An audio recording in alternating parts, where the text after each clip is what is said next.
Վերահսկելով Արցախը մենք վերահսկում ենք ահռելի մի տարածք, որը մեզ ռազմական խորություն էր տալի եւ ուժեղացնում էր Հայաստանի հարավը։ Ոչ միայն Հայաստանի հարավը, ամբողջ Հայաստանի անվտանգության առանցքային նշանակության գերկարևոր ուղղությունն է։ Սա տարածաշրջանային, ու սա մեզ տալիս է տարածաշրջանային լուրջ արժեք։ Մենք տարածաշրջանային, ասած ասենք, բավական ազդեցիկ պետություն ենք, չունենալով նավթ եւ այլն, բայց ունենալով վերահսկելի բավականին լայն լեռնային տարածքներ, որը կարողանում ենք պահել, որը մեր անվտանգությունը է պահում։ Այսինքն գործող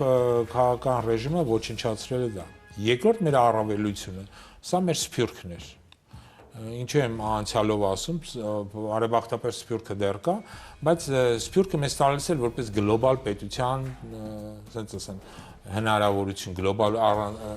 ցանցային պետություն ստեղծելու հնարավորություն, որտեղ մենք ունենք շատ ուժեղ սփյուռք 3 կարևորագույն պետություններում։ Դա Ռուսաստանն է, դա Ֆրանսիան է, դա Միացյալ Նահանգները։ Եկեք հիշենք, որ ՄԱԿ-ի անվտանգության խորհրդի 5 մշտական անդամներից 3-ը հենց այս պետություններն են։